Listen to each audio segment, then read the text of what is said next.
Are the systems all go? Thank you. Yes. I'd like to welcome you all this evening to the annual John Dennys Memorial Lecture.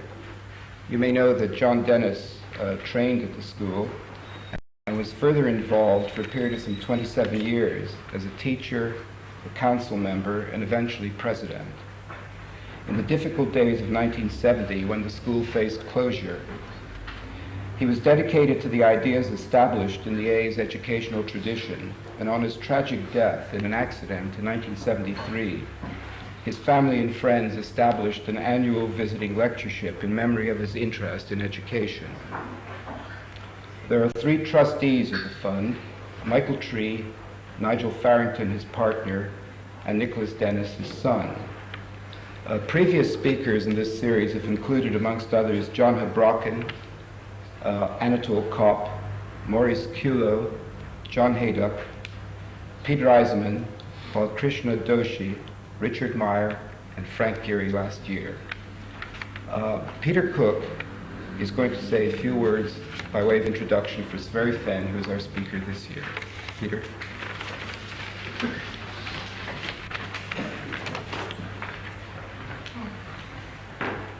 Sverre Fehn lives on the edge of Europe in a very special sort of house. There are no windows to the south, though the garden is to the south, but there are 2 very large windows, one from which you could see the sun rise over a hill, and the other from which you can see the sun setting over another hill. And it has a very strange and special atmosphere. It's a very sophisticated house. And the Fehns, architect, husband, musician, wife, and son, live in this very special house. In fact, it's the house of Sverre's old teacher, Arne Korsmo.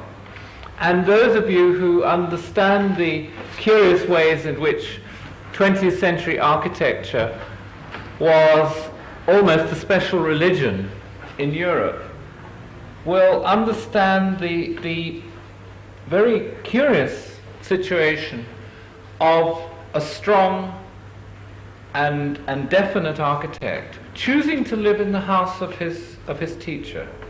Very curious. And you can understand the situation of a highly sophisticated modernist house, a special idiosyncratic house, in a remote, the edge point of really the European conversation. I talk about that because I think that everything of my experience about Fehn and his world and the aura that surrounds him calls to mind certain figures, some of whom I've never met because they were already dead, but certain figures who, when you go to a place, are there, and all who ever knew them over a 10, 20, 30, 40-year period will talk about them. I think of Peter Smithson in this city, who has a very special aura and significance, and whom all kinds of his students or people who maybe only met him for half an hour will return to. I think of Egon Eiermann in Karlsruhe. I never met Eiermann, but you can't pass within 2 kilometers of Karlsruhe without being very aware of Eiermann and the whole thing that still preoccupies anybody who came into contact with him. I think of Robin Boyd in Melbourne, who again I never met, but you can't be in Melbourne for more than a day without Boyd cropping up in the conversation over and over again. And this is so of Fehn in Oslo. I would say that almost every architect under 45 either loves him or hates him, but very, very vast majority of them speak of him with great tenderness. And I know that in a recent lecture at the Institute of Architects, not only did 400 people turn up in Oslo, which is, virtually the whole population of architects in that city, but 300 of them apparently were his ex-students from yesteryear to yesteryear. And I think this is in a sense by the way, but it it's something which perhaps in a city like London or a city like New York, etc., or Tokyo, you don't get the sense of these things. You don't, in a sense, specialness is something almost that we don't talk about. Auras are things that are highly suspect, and influence is something which people work hard at retracting from. Kenneth Frampton, in the introduction to the recent Rizzoli book on Fehn's work, says that Fehn's critique of the object is suspended between artifact and memory, and then says about his passionate regard for the spirit and its time on earth. And I think particularly of the very special value that any interference with nature has in a country like Norway. That architecture isn't just something that is a commodity by the way of a rich and mixed and ongoing culture. It's actually to do with survival. It's to do with the business of inventing and inventing ways to survive against a beautiful but actually hostile country, and wind and rain and dark and strange spooks in the night, perhaps. And therefore it makes me thank you. It makes me very much aware of why people in Norway speak of architecture in a rather quiet way, and they don't use rhetoric, and they don't use a lot of multi-layered reasons for things. In fact, very often they don't say anything about it at all. They are a quiet people, but underneath that quietness is a tremendous determination. Fehn, on the other hand, isn't just a sort of country boy, far from it, and for 20 or more years has had a tremendous fascination with Italy.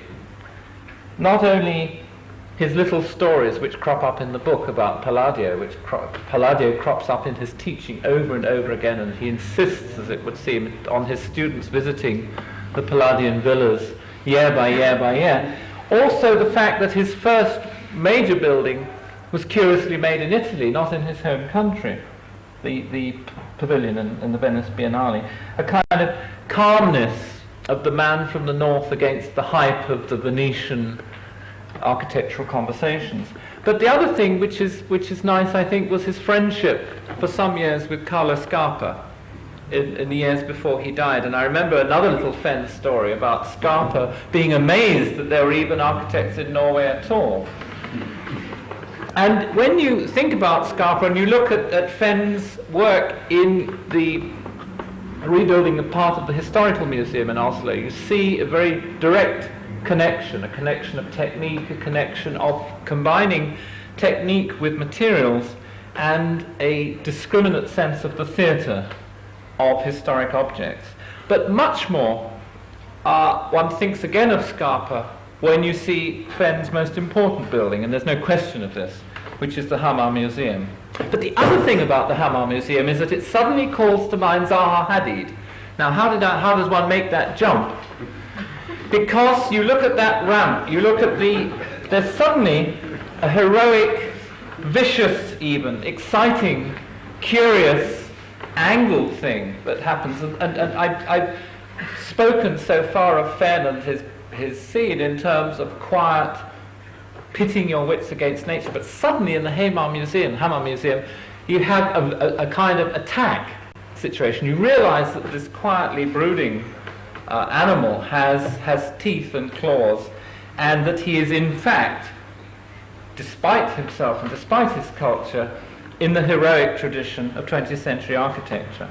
Just one last thing about him is the experience of teaching with him, where little is said between you necessarily, but you sharpen your wits. And Fehn, like Bernard Tschumi, to mention another perhaps slightly incongruous figure, can make you stop in your tracks with only 2 words.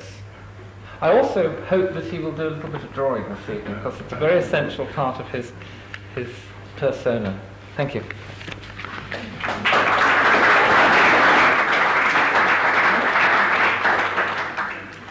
thank you very much for this introduction.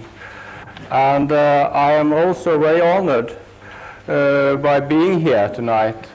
So thank you for that invitation. I remember we were 3 students in 47 that was cycling from Newcastle to Genoa and to break out from our country after the war. And we had 2 magic points on our map. The one was AA, and the other was the office of Corbusier. We succeeded in, the door was open in the both establishment, and Corbusier was working with fence of the Marseille building. And, but here, when we went into this school, I remember one person, one student, he was sitting making one long wall, and he sits looking, dreaming at me, not at me. He was looking at the wall behind me. He don't see me at all. And he said, "I love Mies." That was at that time. But it was a very good memory. And I was at that time also kind of loving Mies. So my first building, actually after gaining a competition of a museum at Hamar, was a huge big building in Oslo, and I was 24 years old, for old age people. I mean and it was curious to face that problem at that age. So I started to show my first work. It was together with Grung, but it has some time. I'm thinking of that building in my old age now. Back to that piece of work. What do I do? I do so. And oh, fine, thank you. And when you see people at that age, you are thinking, oh, they are looking into their own shadow, and it's not many steps left. And we decided, we had a beautiful site, and we decided to look at the old age people, not in a romantic way, but in a more technical way, because it's 3 things that don't work on old people. That is the knee, and the angle, and the heart. And this is three factors that don't like the stairs. And so we decide this is out of the building, and therefore, and it was a site of an old farm, and we kept the old trees. So, and the plan was very simple. It was a wall against the north, and 2 gardens, and room all over, and room around. Oh yeah, I have to, and rooms all over here, and here was the dining room and the living room. Yeah, that is the plan. It's a very regular plan, but it's a modular and made for prefabrication. But at that time it was no cranes in Norway either, nothing. So it takes 3 years to build that building. And we were standing there without any weapons. We were dreaming of prefabrication, but it was no. It was done as in the Middle Age. Next. But my next work was that I gained the competition of the Brussels Pavilion for Norway in the World Exhibition in '58. And here, that was the time of the 50s and the beginning of the prefabrication systems. So I gained the competition with a wall like that, and a roof, and some transparent roofs here and 2 gardens there. But we have to make that prefabricated. So I make some walls like that, concrete walls, and in between that I put a piece of concrete, and that take over the big beams that was placed as the main construction. It's a very simple building, and you enter here and you go through and out there. But in technical way, I was thinking, oh, what to do with this? I don't know. And it was 2 weeks left for me to what to do. And I was standing there, and suddenly a man approached to the building site and said, "I'm selling cocoon." "What is that?" I said. "Oh, it's just to have a thread of cotton between the beams, and then you have a pistol and shoot. And the stuff in the pistol coagulates, and it makes this kind of material." And I said, "Oh my God, that is!" I was so glad and nearly throw myself into him, and said, "Okay, why not? But you can get what kind of color?" "Oh, no color," I said, "no color. Just let it be what it is." And that was that. And that was not he himself that made the shooting, but it was a man from Siberia called Vladimir. And he was an excellent man with a pistol. And I know all the nightclubs in Brussels at that time, and he was there nearly at the same time. But in the very morning, he was balancing here, shooting his cocoon on the roofing, and made an excellent work. But that Vladimir was a wonderful person. The other technical experience we made, and that is important. I was dreaming, if you have constructions like that, where there are a construction, it's a shadow, or it's no light. And here you have the sun, here you have a bird, and here you have a cloud, and the sea. The construction cut in pieces. They withdraw something from the nature, from your view, and it create darkness. And I was thinking to reverse that thing, and to build the beams out of glass, not glass, but of plastic. And we made some experience at home, and they found out that this was quite resistant. It was in between wood and concrete. So I decided to make some columns that was that. So you reverse the whole architectural story, and made the thing that the structure was the place where the light approach, and you can use this space whatever you like. But that wasn't so well, because you can take a piece of this and have an excellent good proof, but if you see all these things, some places here is not so good. So that has never been done before, and the dream is still a dream of making constructions that gives light. Yeah. Next. Yeah.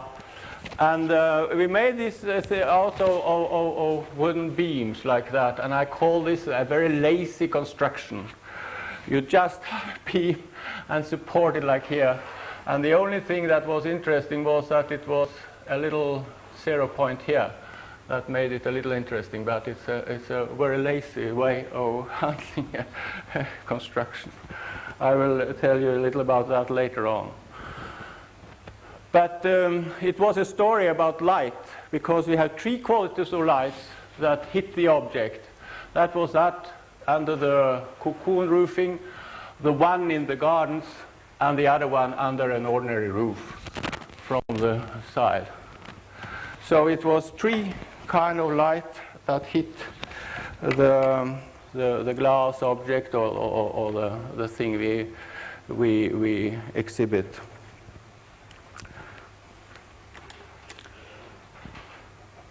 The next, this is also a competition that I was lucky to gain. It's that of Venice, the Pavilion of Venice.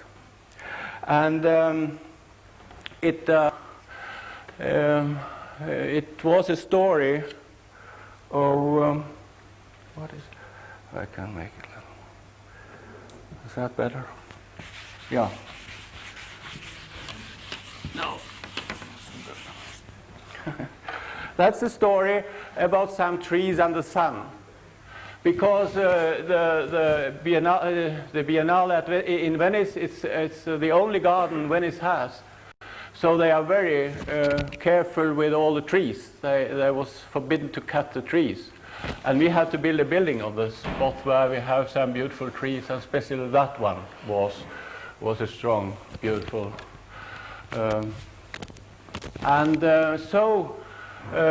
This became a story of some trees and what to do with the trees that should go through a roof. And also the sun, because you couldn't have the sun going into all the paintings, and so we make a sunbreaker out of the roof by using this kind of concrete construction. Is 6 centimeters thick. They are extremely thin, and you have you break the sun like that in both directions. It's going this direction and that direction, and that make it possible to cut the roof wherever you like. And therefore we made an interior garden here that could take the trees, and that the garden would have an unbroken what you see, an unbroken area of leaves. Yeah, this is just one big space, and it's supported on one column. And that is the story of Venice with that column, because I found the people on the building spot one day, and they have washed the floor, and suddenly there was more water there than on the other places. And I said, oh my God, what's happening? And that was happening because all the buildings in Venice are sinking, and I was in the same company because they have no technical date in Venice. We can phone Oslo, and they said it's so and so, but we phone Venice, but they have nothing. They just look at the ground and say, okay, it's good enough, but it wasn't. And it was sinking, and I that at that time was with all these sliding doors that was going, and it was only the builder himself and me that knows about that. And the opening day was very official, and the Pope has his own man, cardinal or whatever it was. The little hat had a beautiful color. And he went up to me and said, my congratulations, it's a beautiful building. Oh, thank you, I said, and it was sinking, still, going down into the earth. and we have a little thing to go on with all the sliding doors, but okay, that was a story of that building. But you see, the column went into a base like this, and they are very technical, splendid in Italy. They have a firm that that put down some kind of columns in the earth, and then the sinking stopped, and it's still there, that building. And the sliding door is moving perfect still. So that was that. Yeah. And we honored that big tree. I mean, the main construction was huge and big, and say, hello. I honored that the nature in that way.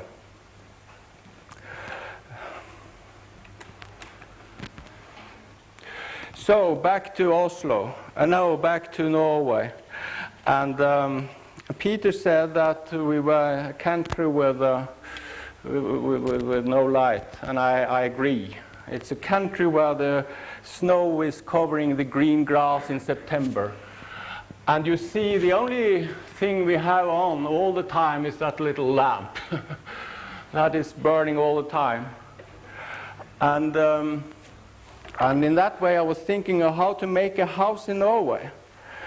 And I was thinking of the bear.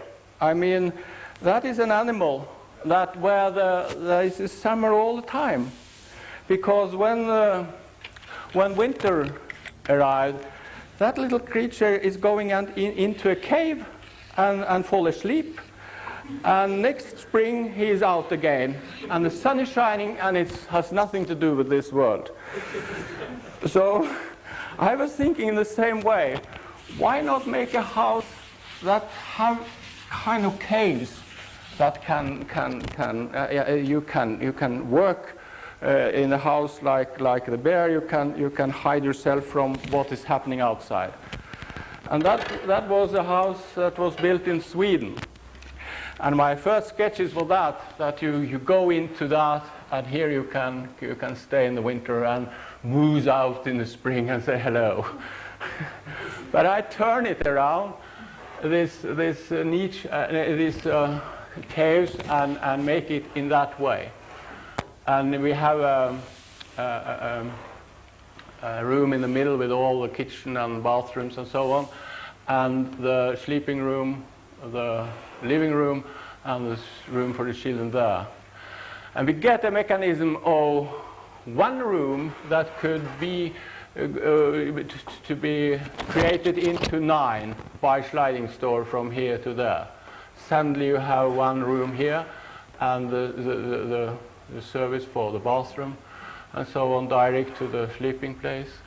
And here we have the connection with the kitchen from there to there. And this was the corridor that makes this house like all other houses, because from here you can reach all kind of rooms.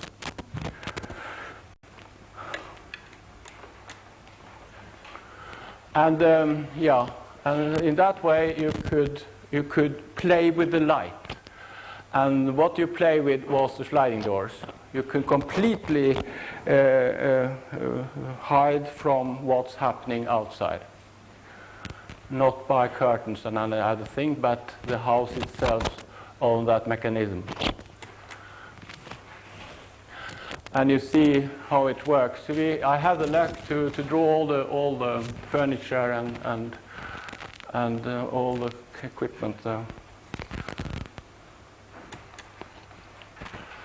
But it was a corner that was the heart of the house, and technically it was fantastic. I was young at that time, and we have a door that goes like that, and this is for ventilation, and this is a sliding door that moves in there, and when it's closed there you have the ventilation out to that part that are out, and you have this as a window or as a place where the light could run into the house.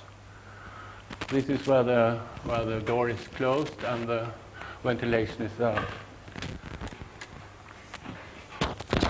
And this corner accepts children, and it's a story about children. When you design houses, you always make a kind of 80 centimeter, whatever it is, and the child is nearly like that, And so they have to ask the grown-up people, what's the weather outside? And the grown man said, oh, it's snow outside. It's snow outside, I like to see that, but they never see it. They are 7 years old and then they are able to discover something. And the parents can say, oh, so you see the cat? What cat? And they get very aggressive. I mean, that's a base for attack. But if you have the glass down like this, the child could make a conversation with you and tell you the parents that, oh, the cat is outside. Oh, is it? And then you have the other way. And I haven't the picture with me, but I made a school for deaf children, and there I made it even worse because I made a room like that, and the grown-up people was big as that, and this was a wall. And the little man was staying here, and he could say to that fellow, it's raining. What? Is it raining? And that person has to bend down like that and say, oh, it's raining. Okay. And then that little fellow could raise his back and say, oh, I'm grown up. I'm really myself. Because every age has his quality. I mean, as an architect, you operate with an age from 24 to 45. That's what you work for. But it exists people from 24 to 0, to nothing. I mean, the small one has his right for living, or right for living in a space, or have their own window, or have their own doors. So we do that, and it was a great quarrel with the teachers, because we favorite the children. Yeah, and then that's the last small houses I will show. No, it's not the last, but the one that I built near Oslo. And Peter Cook mentioned that we are the only, I think, when you came to Denmark, and from Denmark to Sicily, all nature is cultivated. But in Norway, we have still forests or wood that make their own story. I mean, they are not cultivated at all. And you have sometimes building sites that are not touched, untouched building sites. And I was so glad that the owner of the house said, we don't touch this ground. So the workmen has to go on small bridges, not to destroy the blueberries. And that is the house, and it's nearly the same plan as the Norrköping house with a kitchen and bathroom in the middle. But this is the important thing with that house. That is the surroundings that was kept. This is the kitchen, and the whole house is made out of sliding doors, or every corner could be opened and disappeared. I happens to be a friend to the owner, and it's a fantastic work because the carpenter was an old boat builder, and I have another way of listening to the wood than, or to handle the wood than the usual carpenters. And the next house, if I are lucky to build another house of wood, I would like to have a man that make violins, because when he listened to the wood, I mean, he could even make a better quality than that one. Yeah, this is the mechanism of the facade, because winter and summer we have very few days that are really perfect, and when that kind of days approach, you have to open up the whole house and to greet these special moments of these special days in the year. And these houses have an instrument that are able to make these moments great, I mean, in a way. But I was a little tired of these houses with a bathroom in the middle, so I moved them out and maybe this is a competition that has never been built. But and I have been in the Prouve office, and he works with this as units, and he put them in the middle. But I invent or thought that if they could make that as a prefabricated piece, they could buy this as a frigidaire and add to when the children is growing up, or even that could be bought and changed and buy a new one. And it's a very little house. It's 80 square meters. Yeah, and that's just a section on drawings. But the bathroom, or that it's a very important room, is where you make your mask, and it's where you are alone with yourself and the mirror. And you make yourself, you put up, you go into your uniform after, and it's the bathroom that tells you about your age. You're going bad, or you make your little theater there. So and said to yourself, oh no, I am a little better than that, and so on. But thinking back, in old days, the plans was much more flexible because I was not prisoned into the water tubs, or the water was free. You have a well here, and you went into with a bottle, and you can place that bottle all over the house. Each room could be your bathroom. Each room could you be on your own, and it wasn't that special room that should be for everybody. And that was a little of the moral in this sophisticated house, that we break to pieces the bathroom and said we wouldn't have any bathroom. We have the kitchen open, and this is the tub, this is the wash, and so on. Just the toilet was catch in a room, but all the others was completely open. So you could place yourself in the tub and have your conversation, and hide behind the wall and make your mask and out again. But this was back to the old days, where you have the possibilities to be social, even in the way of washing yourself, or have a shower, or being at the fire. It was designed for a composer in Sweden. And here is the heart of the house, and he has a terrace that he walked up on the roof, because it was small houses all over, so he would like to be for himself in the roof garden. As I mentioned, the nature, and that has two things. I mean, in the little Schreiner house, you have the blueberries, you have the small trees, and you mustn't touch anything. But you have a greater scale, and this is a project for a town near Oslo, where they have a kind of communication that went through into the mountain and down in the town. And when the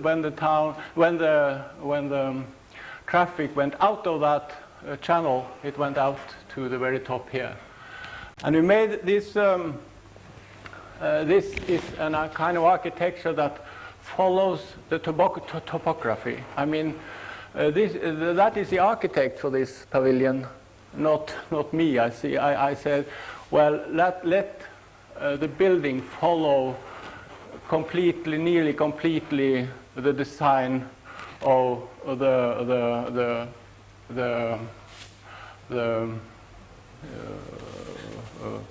mountain or the hill, because every dream, every man's dream is that you have the slope here, and you are dreaming about standing like that. And the architect has to help you, and therefore he helps you a little like that. And there you are. Your dream is fulfilled. And that is the section of this is a restaurant, and it should be a hotel here, and this is a big restaurant. This is a kind of restaurant for sports people, and here is a swimming pool, and so and so. And you have your sauna down here, and looking all the time, looking out over the valley. But some years later, 20 years later, it was another competition for near Oslo, and the same time it's up in the hill, and that was for the doctors, the medicine people, that you have a hotel or a conference center. And it was a wonderful site with a plateau here that wasn't nearly touched, and we were thinking, and the horizon you could see all over Oslo and the Oslo fjord, and it was 450 meters over the sea level. All of this was a beautiful, and what to do with that as an architect. And again the same drawing, but now with other people. It's not the lonely man looking out of the valley, but here you have to make a hotel, and all the doctors have to sit working. I mean, and thinking of all the terrible disease, I mean, or cancer, or whatever could happen to you, and looking out over the valley. So the architecture was like that. You have the meeting room upstairs and the rooms like that. There is the valley. And that was the hotel room, and up here was all the conference rooms and the promenade, looking out for the horizon. So you see the plans, and here is a room, and this is how to talk with the topography, and how to talk with the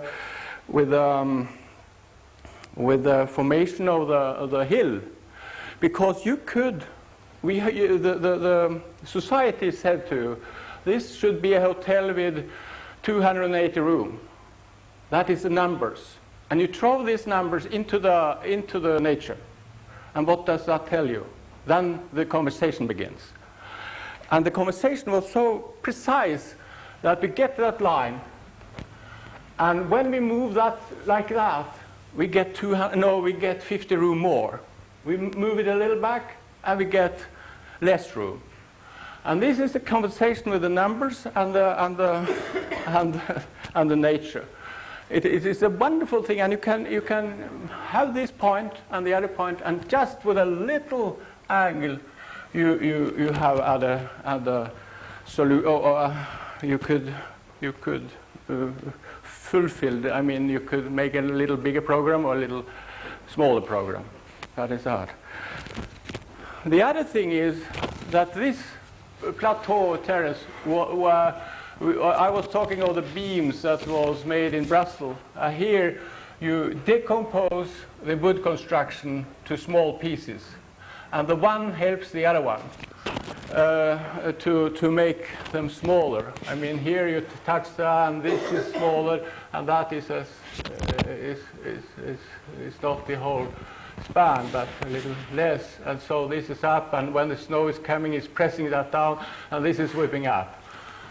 So going up. So then you get a mechanism that could take the horizon, that beautiful horizon that I was so touched by that, because beyond the horizon, I mean, in front and beyond the horizon is beyond the horizon is the mystery, and in front is reality. I mean, all the folk stories and everything is behind the horizon.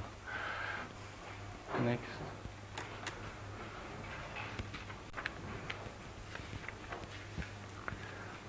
Yeah, there is the building.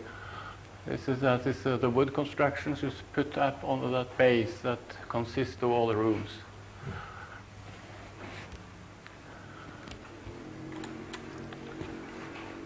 Yeah, next, that is the main construction. This little one down. And I'm thinking, as I was a young man and I was an athlete, and we ended all over days by making a pyramid like that. and we were standing like that, and so, and the fat and the strong man was standing here, and the little man, at that time filled with tuberculosis, was on the top smiling with a little flag. It's a tragedy, but it's a way of how to construct with something here and there and end up with a big man here. It's kind of thinking of the athlete.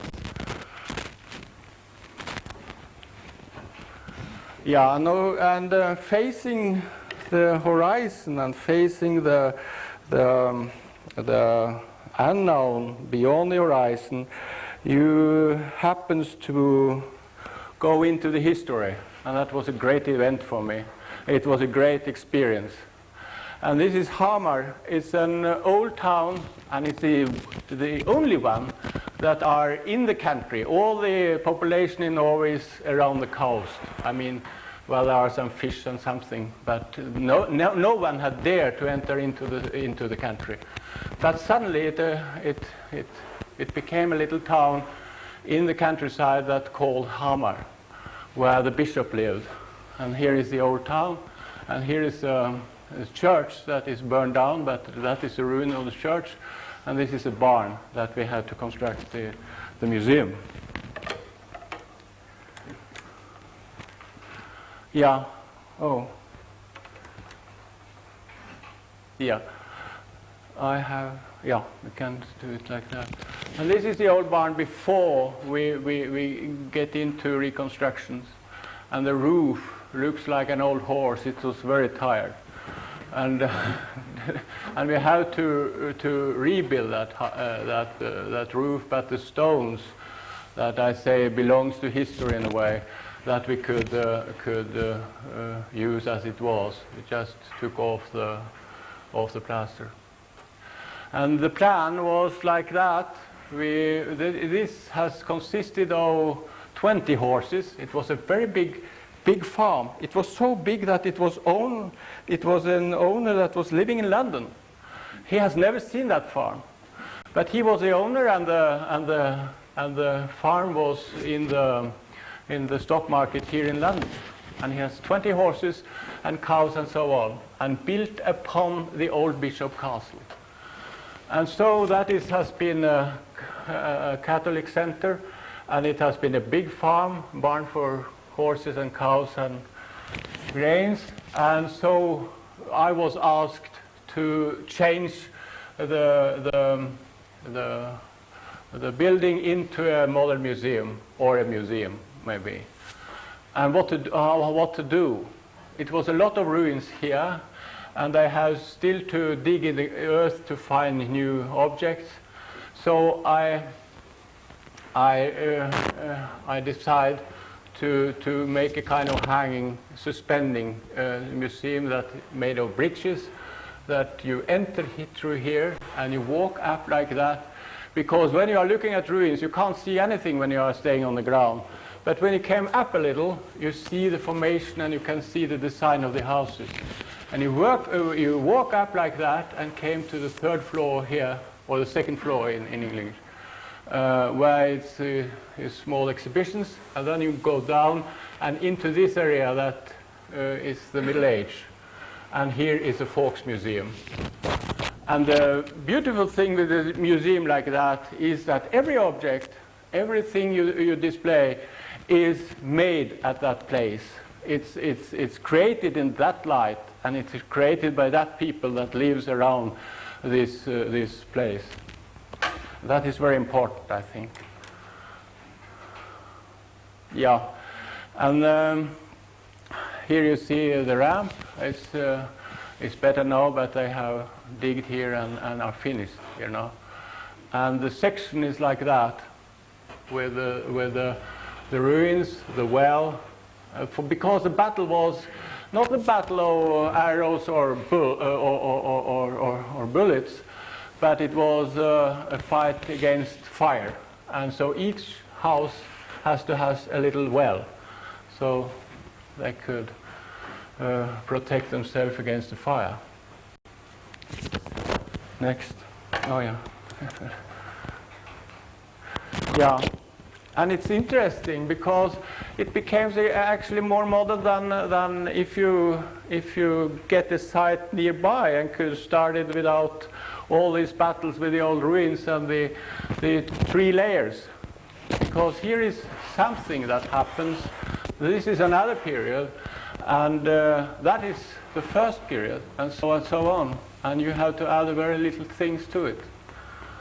That is a bridge, and that is my constructions that hit the ground. This is the 3 small museum for Middle-Age objects, and the administration on that part with the library.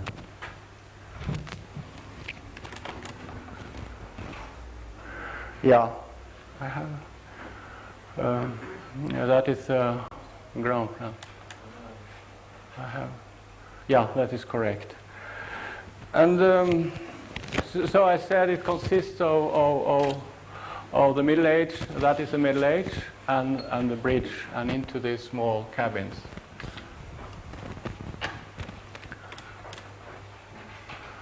Yeah, it's fantastic when you study this kind of history. It's on that little scale, because it was a Swede that attacked the Norwegian here, and the bishop, that was a Danish, came from Greenland. He had a kind of battle, but when it was Sunday, he went underground here into his cathedral where the Swedes were, and had his ceremony for the enemy. That was okay. And so you go back again and continue his war. You couldn't, and that depends of the whole Norway, and what was the hand between Denmark and Sweden, what to do with the Norway. That was depend of that little man going up and down here and shooting some bullets over the walls. And they couldn't fight. They couldn't fight when the grain. They had to fight in the autumn, because then they don't destroy the food. And in the summer they don't do that sort of things. This is a Folk Museum, and we are dealing with ramps. We move slow up like there. When we move in a ramp, you could, besides of moving up, look at objects on the same time. It's a complete another rhythm. And this is the new wood construction that we put into the old walls. And the old walls was holy. We couldn't touch them in any way. Or even in the electric lines, we had to find other solutions in the technical detailing. Yeah, this is again the Folk Museum, and we put wood, and into the wood we put the concrete. That is, and the conversation between the past and the present is very interesting. We used glass, we used concrete, and we used modern wood construction, and suddenly the conversation started with these walls and that wall. It's a beautiful thing, and I said to all this kind of sentimentality that is going on now, that if you realize the present, or you get in conversation with the past. If you try to run after the past, you will never reach it. I mean, you run, and the past is not telling you any secret in that way. But if you manifestate yourself and your time, then you have a base of looking into the past. Here is the administration part and the auditorium, and that is a ramp that links to that construction. Yeah, that's a light on the staircases. Yeah, and this is a ramp that moves in the world of stones, old stones. It's a look at with the English eye, or with the Great Britain, or with Europe as a whole. This is nothing. I mean, it's just a little piece of ruins. But as we have all the time built in wood, and it's burned every 13 years. It's been burned down all the towns. We are very proud of this little piece of memory from the Middle Age. So it's very valuable for us. Yeah. As I say, into the lecture hall. And I have a ramp here. This is the hall, and that is for the lecturing man that could move slow here, looking out to the lake, the big lake that are in the. Yeah, and as I said, this is the electric system that we couldn't touch to the walls. We had to make our own construction, and the glass we just attached to the stone, and we don't make any kind of ordinary construction. We just have a bolt here. And I have a glass worker that was a real artist, because he make like a carpenter. He draw the glass like that into the stones here. Because we couldn't have all the birds running out and into the museum, or thieves or whatever it is, small children running on. So he really managed to have that line in glass. I love him. He's still my man, the glass. And thinking of dimension, cultural dimension, or fighting with a little bullet and the arrows and the fire and the bishop. It was more centralized at that time than now. I mean, it takes, for Oslo, it takes 20 years or 25 years to have Bdtker played in Oslo. It's from a play from Bdtker. It's played 20 years ago in Paris, and now it's in Oslo. It takes 20 years. But at that time, it was very, very centralized. And that little bishop, coming from Greenland, he walked down here and into his boat, and from there he was rowing to Rome. It's fantastic. And he came back again with new impression, with new thoughts, and really a vital little man coming back from Rome here in his little rowing boat. Oh, it's dimensional, that. And what are they living? What was their way of survival? And that is one of the richest part of Norway. So they was living on cultivating the earth. And what is this? Huh? You attack the earth with this kind of a weapon. It's fantastic. And that was the real weapon, how to cut the corn and to cut the grain. This is that.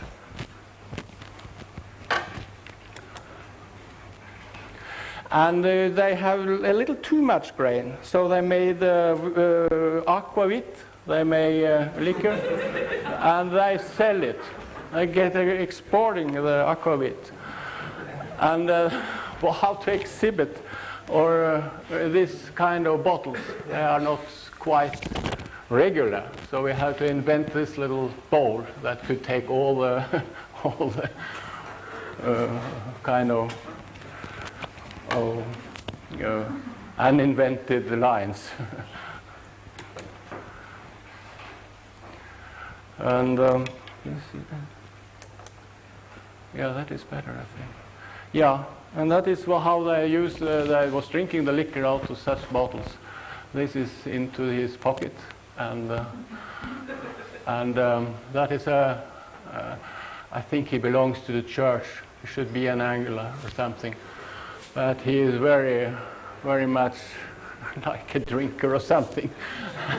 and And the technical man, the conservator, he worked and he loved that little man, and he overworked him a little by making him as good as he can. But they were so alike when they finished with their work. It took 2 years for him to prepare him for the museum.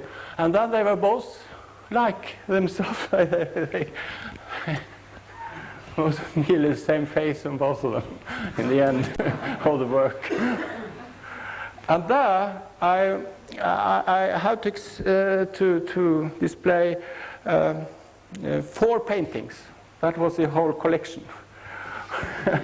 And that was painted by a man called Stoltenberg, an excellent portrait painter. And that is a priest. And you know, I have been philosophizing a little about what is a museum and how to make a portrait. And in that drama, you have 3 persons. You have the picture, that is that. You have the painter, I mean, yeah, he's like that. Yeah. And you have the object, that the priest. Yeah, he's sitting, I think. So that is the 3 people. And that is important. They are in one room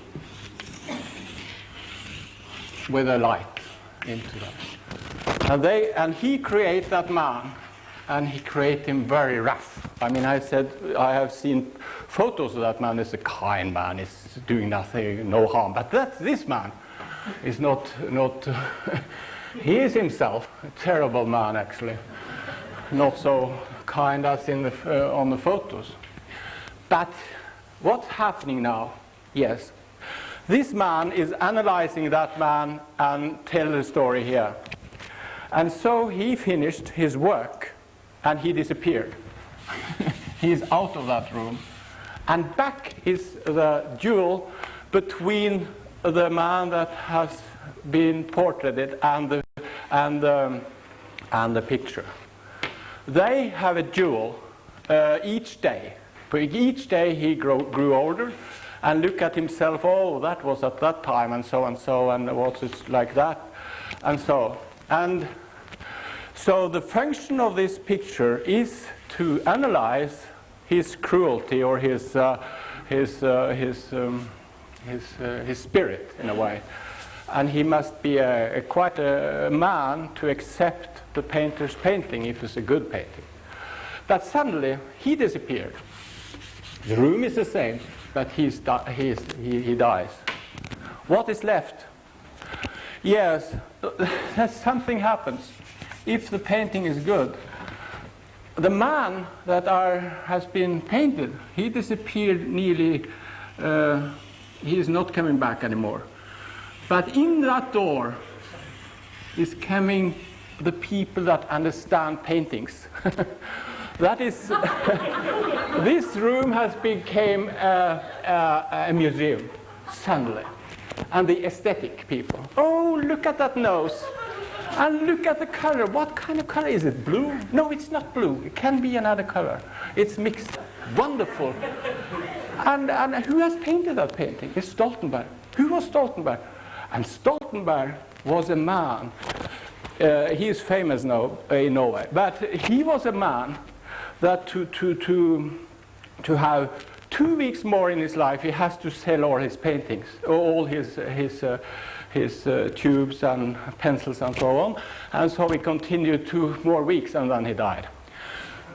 That is a painter. But he came, and this is a Stoltenberg. It's not a Stabel, that is the name of the priest, but it's a Stoltenberg. And it's hanging there. And in came all the others, groups of people that are looking at that painting in this room. And that is a real museum, because the painting is created in that room, in that light, and belongs to that room and that space. It's a fantastic thing. But when you remove that into another space, I mean into that barn, you have to do something. You can't just hang that picture on the concrete wall. You have to have an intersection, and this is the intersection that we made to make a space between, to make a little story between the concrete wall and this priest. So that is the story about about the museum, I think. And what has happened later on when they don't. As Stoltenberg, the painter, went into his private house and painted the man.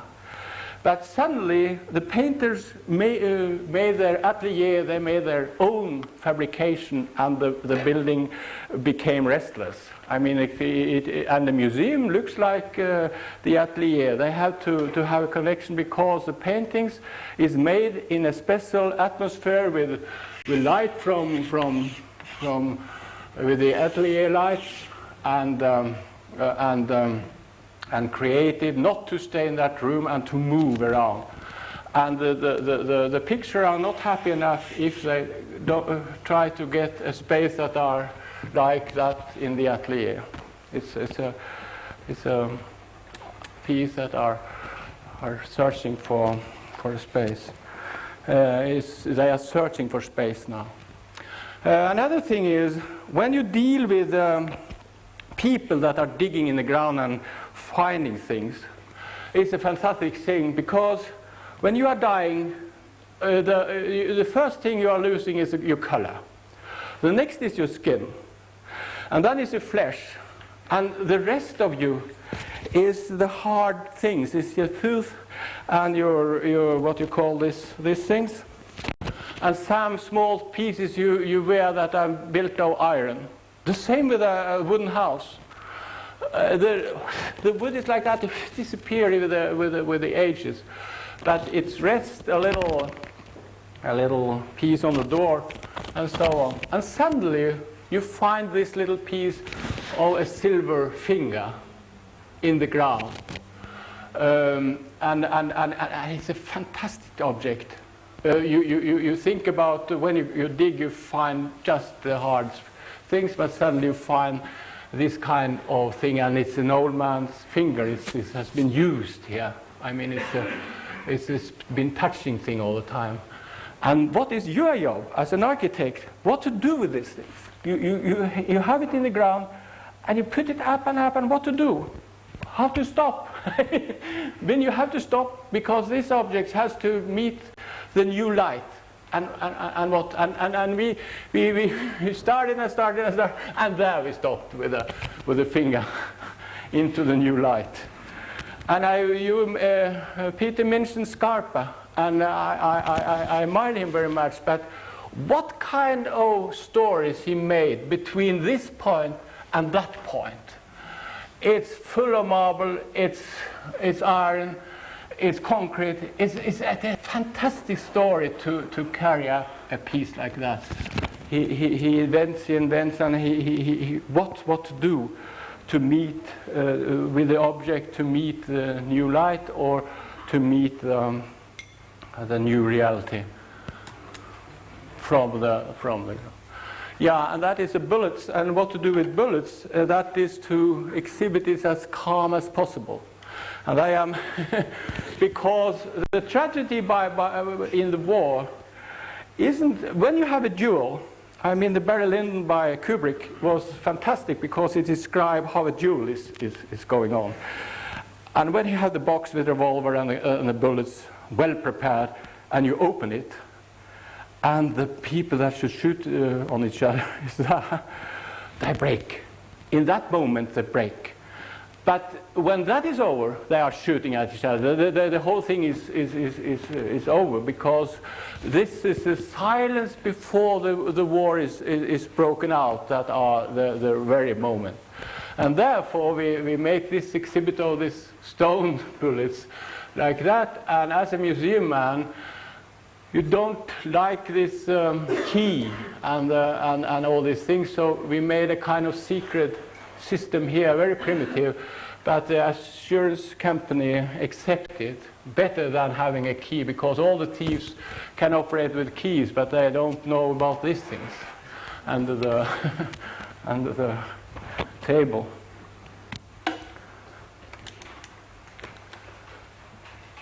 Yeah, and here we have the church, the little cabin with the object from the church. And I'm so lucky because this is painted gray, has it, and the face is cut in pieces. Hasn't it happened? It has been in Oslo, because Oslo take all the big, beautiful objects. But it still remains where it has belongs at Hamar.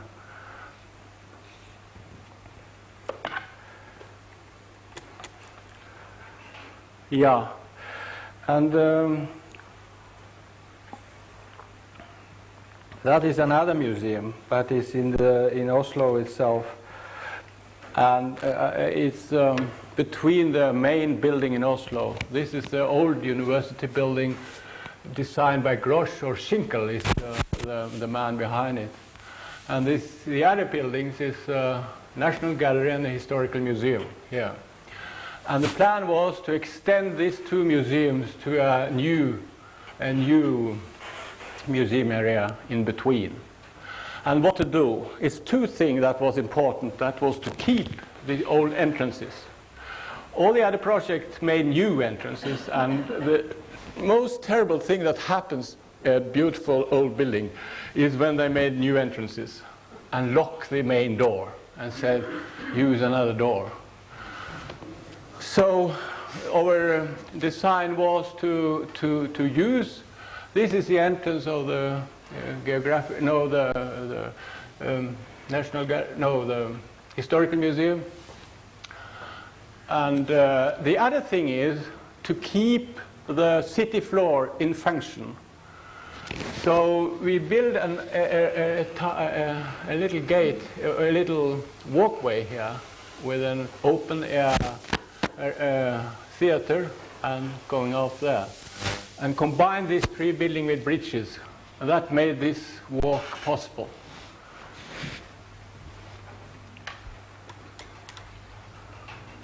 Yeah, and that is the National Gallery's entrance, and you don't do anything, you just cut a little cut here, and it's ready for it. It's nothing there. Here is decorations and everything. And the most terrible thing I proposed was, this is the painting of Munch, the sun. And no, the people in Oslo could walk under the sun all the time because we cut under the paintings. Not in the painting, but just under. No, what are you doing?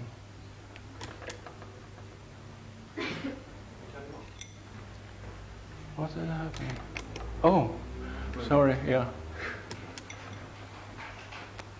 Yeah, and so we combined this building with walkway, and this was exactly where the staircases ended in each building.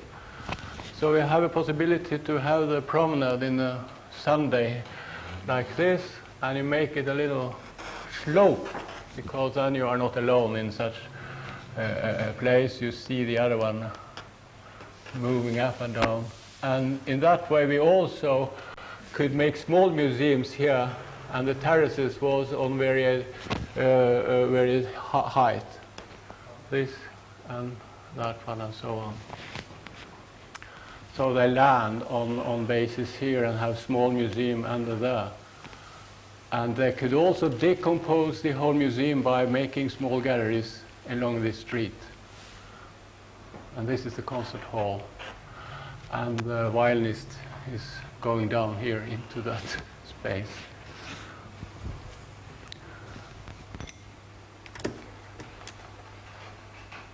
Yeah. And that is the small bridges and the ramps going down to the big space.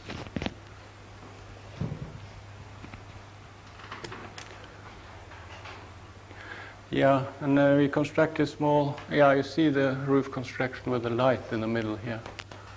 So each section should work like a lamp.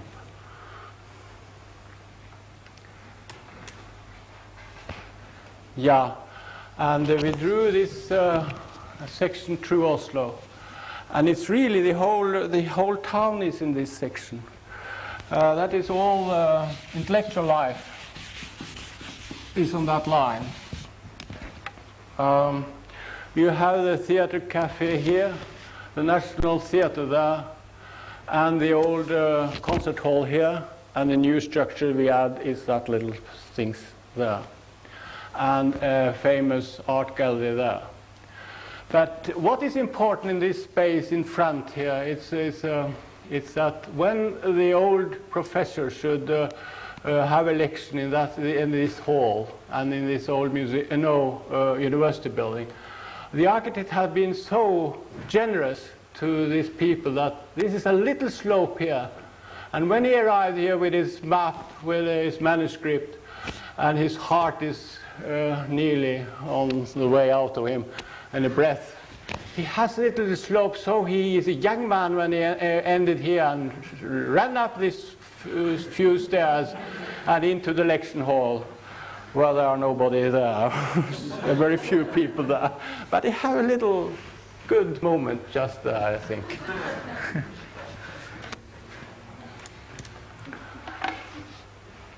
Yeah, it will be a lot of museums, and this is nearly the last one. But it's another place in Norway. It's up in the mountain where there are no trees anymore, and they find copper there. And around that copper, they grow up a little town and a big church that could take all the inhabitants in one Sunday. I mean, it's place for everybody there. And my job was to create a new museum there of all the small objects that are left, because copper is not valuable any longer, and the factory is burned down. But why has it been a town here? Is it because of this little waterfall that was able to get a machinery going here, so it could drew out the copper and throw the iron away.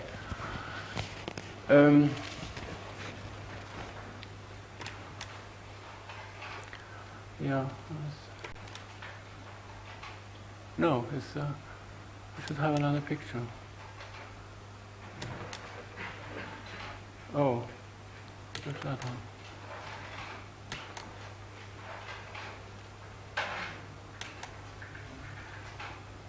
Well, that's okay. No. Forward for that. One more. Okay. Yeah, that's that. I remember that. That's not so very important, but it's a nice picture. It's described that kind of people, and that is that is okay. He's in good form, but they are very frightened of the camera. But what I would say with this picture is that this timber and this way of building was a little inspiring for that museum building.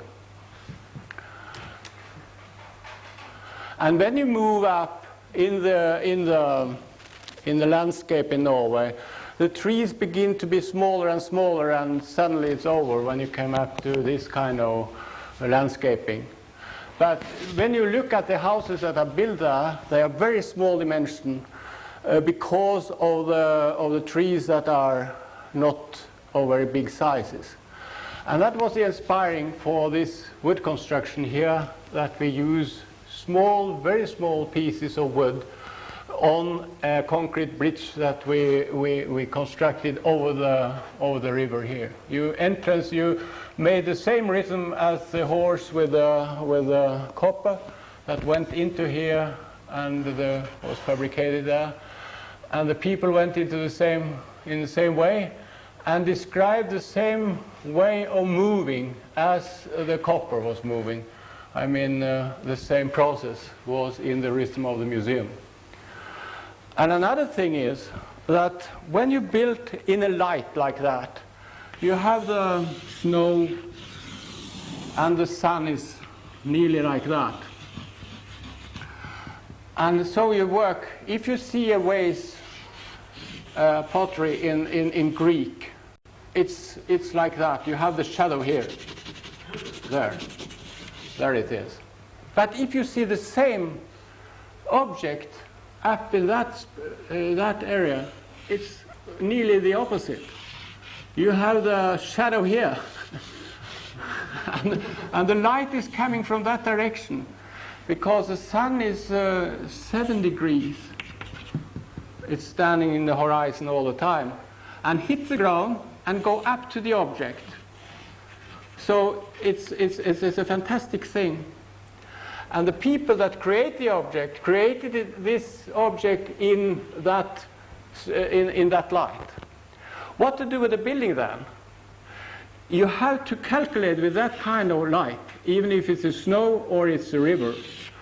You have to calculate with that. So the object is standing there, and the roofing is going like that, so the glasses or the window can catch that kind of light.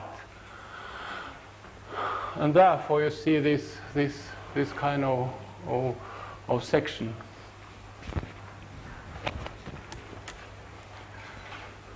Yeah, this is a very small dimension. And if you saw the plan, you had this wall a little like that. You have this, and you made the wall like that.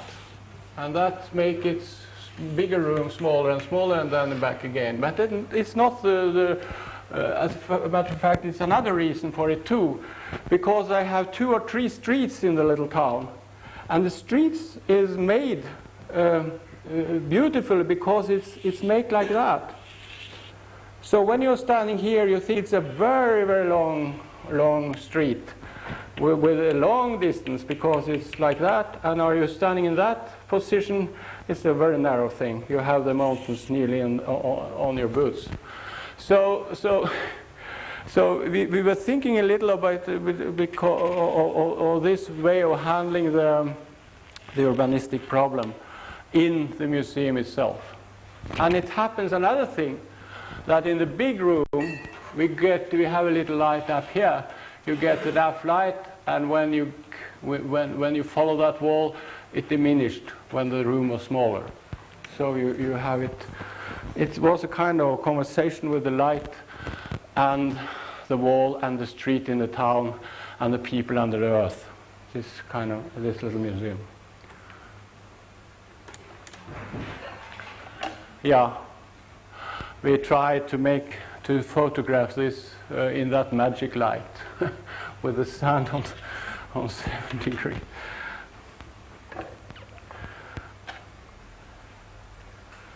Sometimes it reminds me about a boat, this little museum.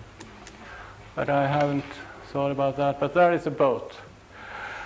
And what I'm going to tell you about now is my last competition was in Stockholm.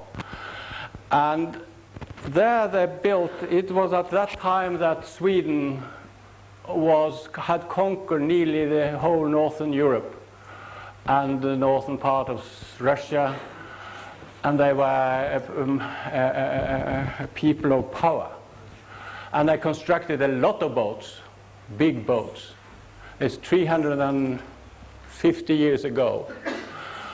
And this kind of construction is honor to the wood and to the tree. It's a fantastic wood construction. And the whole England was cleaned out with oaks and ended into this world of wood that conquered the rest of the world. But in Stockholm, they were they had the same name as the king, and it should be their really great warship. And it was loaded with 560 sculptures and cannons and all kind of equipment. And when this boat left the shipyard, it went 10 minutes far away, and then it It couldn't go any longer. It went like that and was sinking down into the deep. Goodbye with everything. And 360 years later, a diver or a man that was underwater swimmer was swimming in the same area, and suddenly he discovered that boat. And it was a great story about that it was in excellent condition, and they managed to get that boat up into the landscape. I mean, on the water. And what to do with such object? That is a problem. It's a site here with the Norwegian Museum, also the Nordic Museum is a huge big building, and it's a park here and some boats for and places for boats there. But what to do? And we were thinking of that. The fantastic thing is the preservation of that object that disappeared 360 years ago, and the earth itself is really the big museum. And an object search for darkness, it searched for night in a way. You can look at history, you can look at the China, what they find in China now, 6,000-7,000 soldiers of ceramic that they have digged down in the earth and given to the darkness and given to history and given to the earth and said goodbye to them. And I think it's a terrible thing to put this boat up into the grass and making a new museum building that should conquer with that one, and you have the whole story. This is a new building and the boat, and you entered under the boat, and the boat, you never are in such position to a boat that under the on the lawn like that.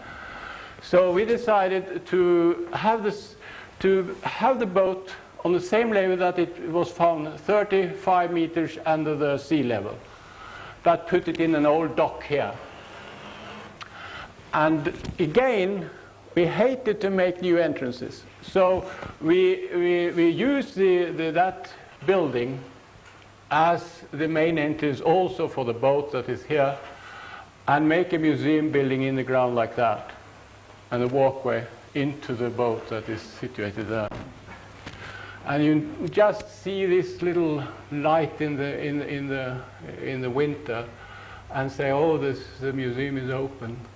And everybody that are going and using the park can go here and looking down and see, oh, there is a boat. Yeah.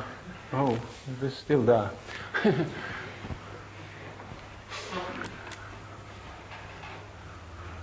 Yeah. So you see the sections. The section of the museum is like this. It's just a way, and the boat is in the old dock. We just make that dock a little deeper. That is the whole construction. So it's a very simple way of having the boat placed there. It's simpler than having it up on the grass. Yeah. And the construction of the museum is also a thing.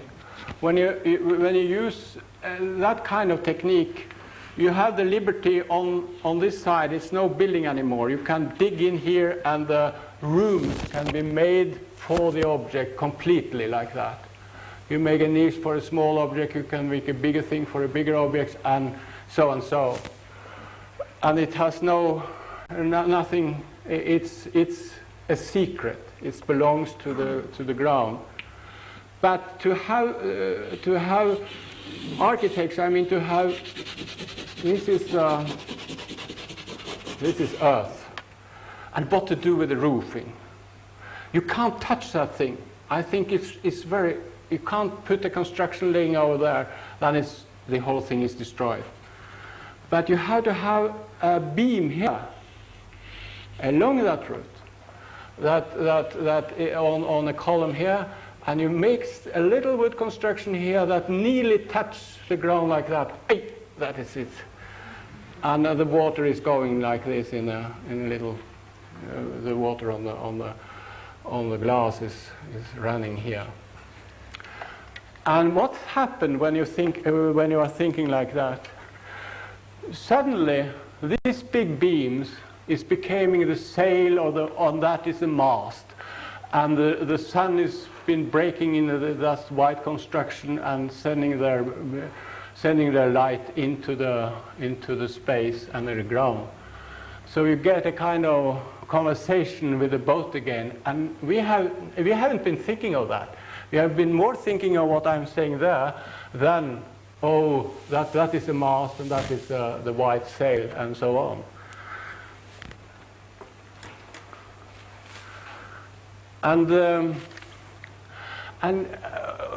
when you are playing with an object, I think it will be kind of excitement to go in this narrow gate with all the things from that period looking at you, and suddenly you are in a tunnel without light, and wow, there is a boat. And you are not a man that should enter from here. You are a man that are in the mast at once, and are catching the cotton or the sail or the mast or everything up here, and move down along the side of the boat like that, and into the bottom area.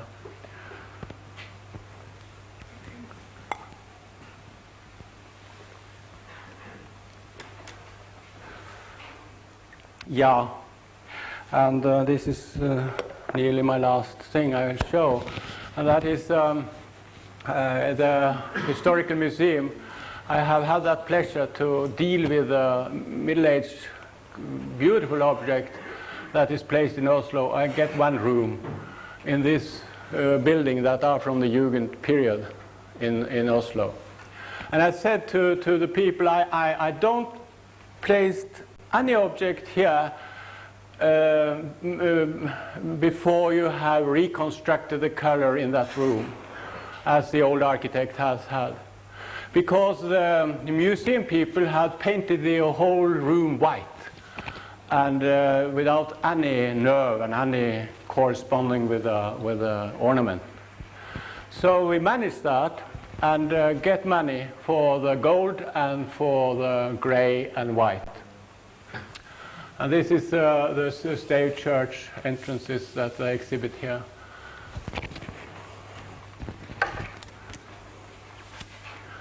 Yeah, and of course, the same problem for an architect for a museum. You have no keys, neither here. And you have a little ring and up there that you can make a little story with, and then you can open that glass and come in and steal. But no thieves will discover that, I think. That is a man from Oslo, and this is a story because this cut wasn't very important, but that one was so terrible that he is in the museum now. But all the technique we use it can be put. This is made in Italy. It's marble made in Italy and shipped back to Norway. And this is a glass man had made, and this is a iron factory, and the museum people can put it together. It's no difficult joint point. And that make a complete other prices. You can use marble from Italy, you can use iron, you can use whatever you use, whatever kind of quality you can imagine, but it never reach a price of a table.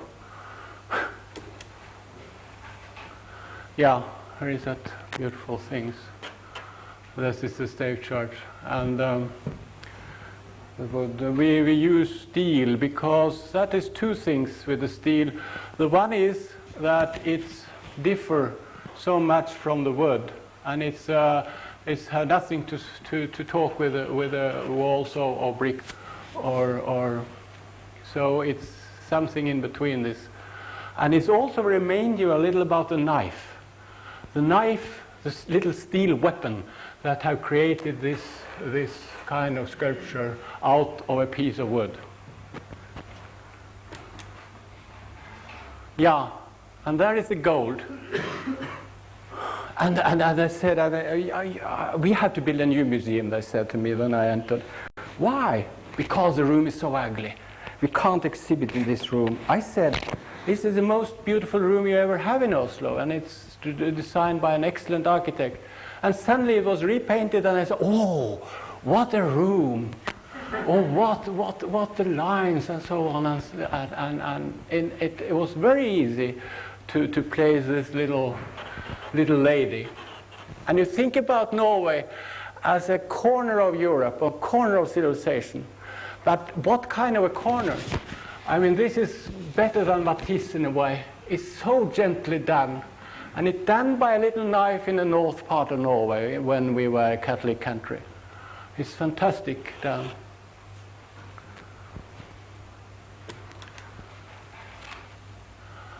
And that was missed. And I said, why? We honor the missing objects. So we put up these things and say, perhaps we'll find them or not, but we will remember them. Yeah, and that is his chairs. I constructed that out of steel too.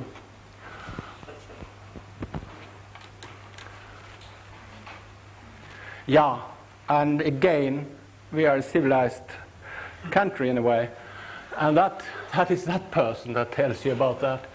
Because he is crucified by saying to the man that should hanging on the so that they should execute that thing, please give me my gloves, and then you can go to your work. And he is hanging there with beautiful gloves and a little pearl in his body. It's a fabulous man. But the other man, that is also a history, because he has been painted and has glorious eyes. I mean, he has before he has been a fantastic active man, but so he has lost his arm, and the color is gone out of his eyes, and now he has hit like that, a little drunken, but he is still a fantastic sculpture, but with a complete other expression. And that is beautiful with such things of quality. They can have their own story, and the time changed and the expression changed, but it's fabulous to look at whatever happens. Yeah, and that they put on the boats. It's made of gold, and it's put on the Viking ship or the merchant ships that runs away. And so I would end my lecture with that little church that we had to build up in the north. It was the first prize project, but it has never been built because the waterwork, I mean the way of getting fresh water and the church has the same price. So they choose fresh water, and it is that. But it's a very north point in Norway. It's in Kapp North, Honningsvåg, and it has an extremely rough climate. So we built up these concrete walls here and there, and in that way could protect the life inside the church, and the life and also the construction. So the wood construction could be as good as possible. I mean, you can use all kind of beautiful technique to really make the roof like a boat, more or less. And you have a church like that, and you put all the room inside like a little village. This is a room for the priest. This is something else, and so and so. And these small rooms use the light twice. I mean, they use the church light once more.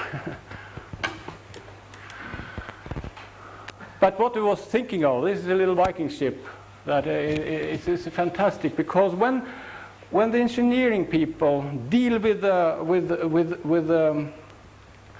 with the sea, that deal with the construction that are put on that put on life and death. I mean, if you make a mistake here as a carpenter, this people is dying. And that made the construction so precise.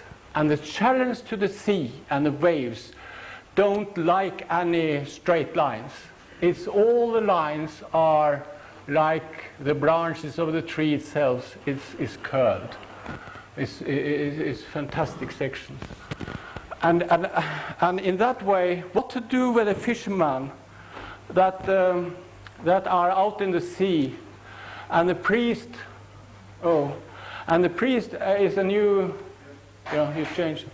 And the priest is telling him about hell and heaven and all that complicated intellectual stories. What do he do? Yeah, he is raising his head and looking into the roof. And in the roof, he in a way discover the similar way of thinking of wood as in his own boat. So he is on his own again into this strange room that is called a church. And what is his other important thing at sea? That is the mast. And this is made of, and I have no wind problem, so we can make this out of wood, and this joint point we could also use. And so he can sit near this column that remains his mast, that save him. If the mast broke on the boat, he's over with him. Everything is gone. He never came home. So that is also a little thing that could be something to be near when you are on a journey into hell or heaven or whatever they tells you about, whatever they talk about. I was talking about the big boats, and I show a little drawings of the prefabrication of the pieces for these big boats. This is oak trees, and they mark these trees and cut them, and the form is following the trees' branches.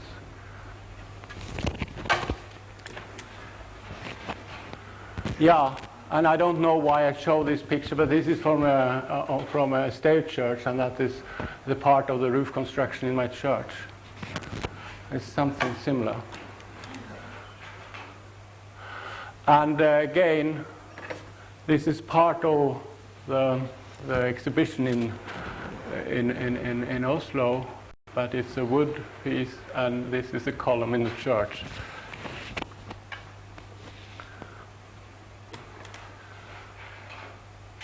And so I am back to what I was talking about the mast.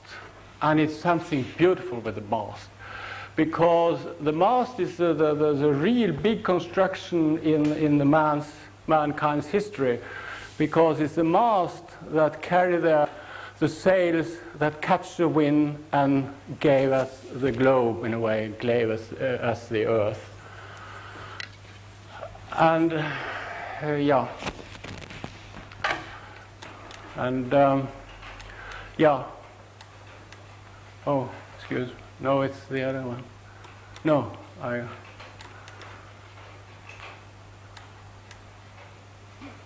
I'm doing wrong. Wait a little. No, we have seen everything. But that doesn't matter so much. I started my lecture with an old man looking into his very short future, or looking into his shadows. But I ended with a crematorium that was designed in '51, just after my finishing school. And this is a little story about what happens. It's a little, and it's drawn a wall here, and this is everyday life, and this is a tragic part of it. You enter by an opening here, not a door, but just an opening. So if you are a blind man or can see very little, you sense the draft of the opening. And what does that wall in Norway? Because we have that, but we don't have our own shadows because the sun or the light are on such angle, so the shadows in the most of the year is far away from us. So what to do when you are a lonely man missing your friend? This wall, this is facing south, could catch your shadow, and the shadow and you yourself could follow. Yeah, oh, I should have a very good ending, but well, back again.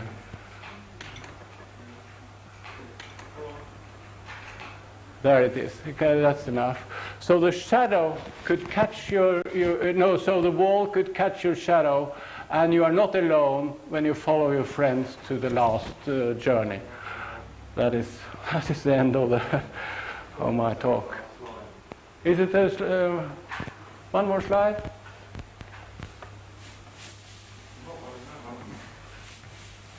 I think it's not very important. Yeah, that is perhaps that I should have. Where you can mention the man walking with his own shadow on a precise scale. I mean, when the sun is straight, you get your precise size not on the ground but on the wall itself. And you are not lonely. Well, thank you very much for listening.